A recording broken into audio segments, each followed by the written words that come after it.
Mistakes are just a regular part of life, or at least that's what I tell myself 5 times in the mirror before diving into the comments of one of my videos to see what I got wrong this time. To make myself feel better though, it's also important to know that they're certainly part of even the most meticulously assembled movies as well, and from something as simple as misspelling an actress's name to making major factual screw-ups, the following end credit movie mistakes nevertheless passed most viewers by, as is surely a relief to whoever was in charge of putting them together. I'm Josh from Whatculture.com and these are 10 final end credit movie mistakes you never noticed. Number 10. Visible camera tracks. Speed.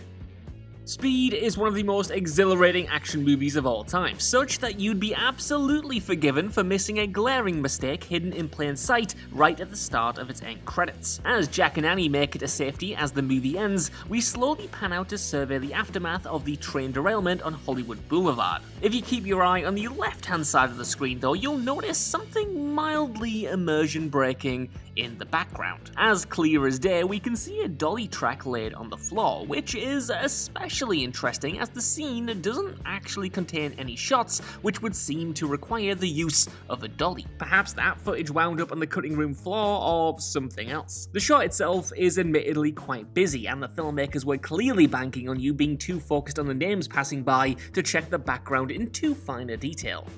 Number 9. Napoleon's inconsistent height, The Man from U.N.C.L.E.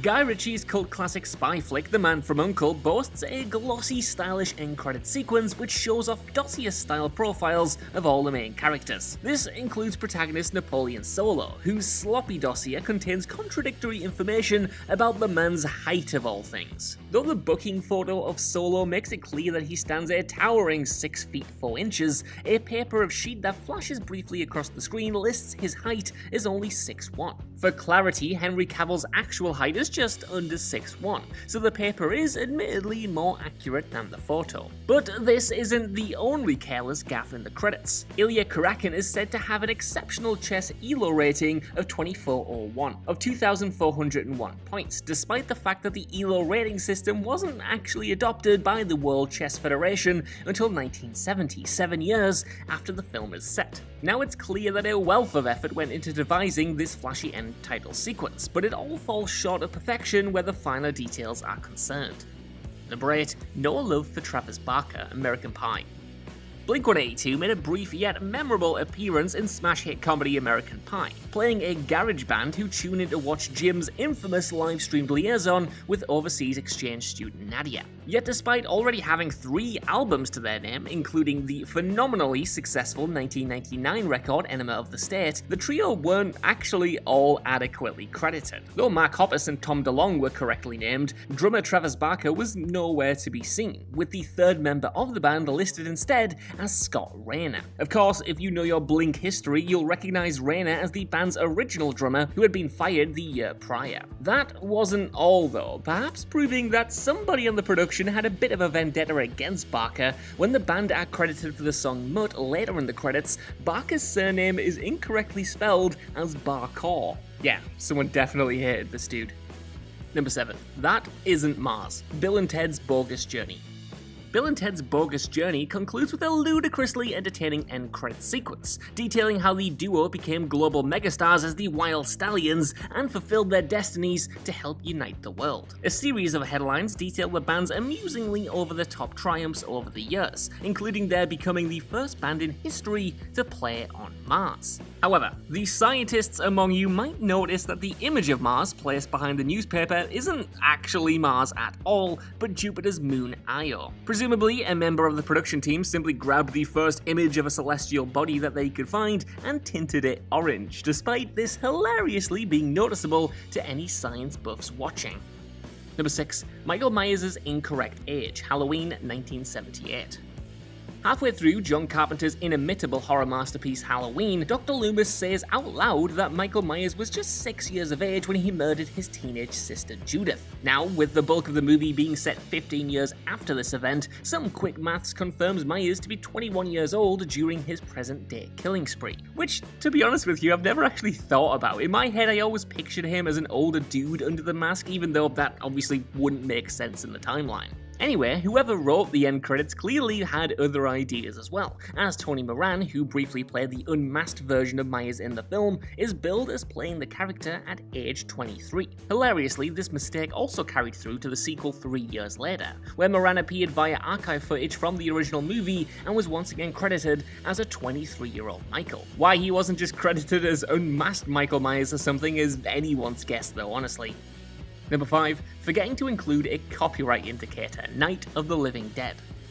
End credits mistakes don't get much more damaging than the now legendary screw-up in George A. Romero's 1968 genre-making zombie film Night of the Living Dead. The film's original American distributor, the Walter Reed Organization, made the spectacularly boneheaded oversight of failing to include a copyright declaration in the movie's end credits. Though Romero's production company, Image 10, did include copyright notices on the opening and closing credits when it was originally called A Night of the Flesh Eaters, these were accidentally removed by the Walter Reed Organization during retitling. As a result, the film remains in the public domain for all to use today, hence why it's received so many home video releases over the years, as well as countless unofficial spin-offs, remakes, and sequels, and appears as footage in so many other movies, you know, with it being free and all. Now, American copyright law has since been updated such that a notice of copyright need not be given to the public, but the original ruling still stands and cost Romero millions of dollars in revenue as a result of a simple mistake.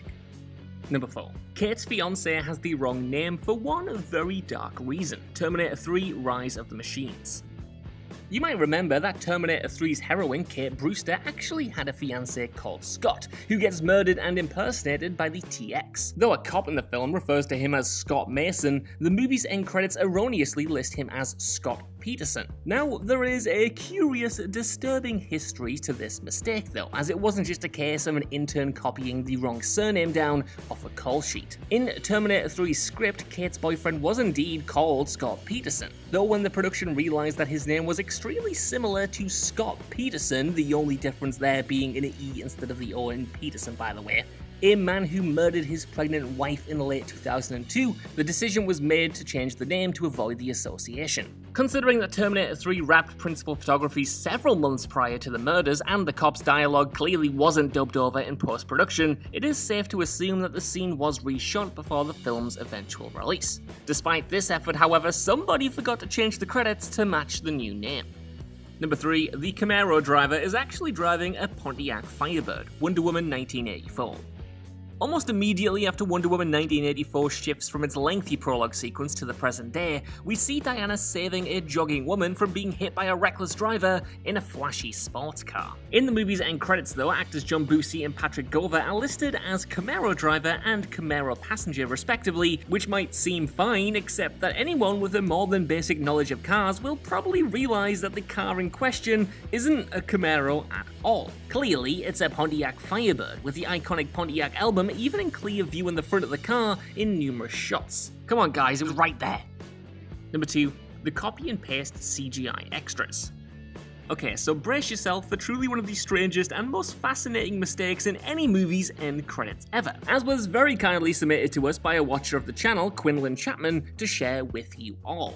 As the end credits roll in Clint Eastwood's 2008 crime drama Changeling, Eastwood lingers on a view of the city streets for several minutes while life just goes on. The most keen-eyed viewers among you, though, might notice some, let's say, peculiarities in the bottom right corner of the frame. For starters, a fedora-wearing extra walks down the street and out of camera shot only to then re-emerge from around the corner and repeat the exact same routine a few more times. A female extra then does the very same thing. While it's relatively obvious that these two extras are digital models intended to add volume to the scene, it is pretty damn lazy to just copy-paste the exact same walking animation with no variations whatsoever and hope that audiences won't notice. But then again, this is Clint Eastwood, and for as good as the man is, he's also the guy who thought this fake baby in American Sniper wouldn't be an issue. Number 1. Keira Knightley's name is spelled wrong. Star Wars: The Phantom Menace. When you're dealing with an IP as massive as Star Wars, there are always going to be mistakes, but the production team of The Phantom Menace couldn't even get the basics right by spelling their cast members' names correctly in the end credits. Keira Knightley, for instance, who plays one of Padme's decoys throughout the film, has her name incorrectly spelled as Kiara in the credits, as in the I before the E. Given that Knightley was a little-known actress at the time with no guarantee of becoming a global megastar, there is surely a parallel universe where this mistake was never noticed by anyone. But alas, Knightley's profile skyrocketed in the years that followed, making this gaffe all the more obvious. Still, we can't be too hard on the movie's production team, given that the actress's name was originally supposed to be spelled with the I before the E, only for her mother to misspell it herself when registering her birth. So hopefully Kira sees the funny side of the mistake at least.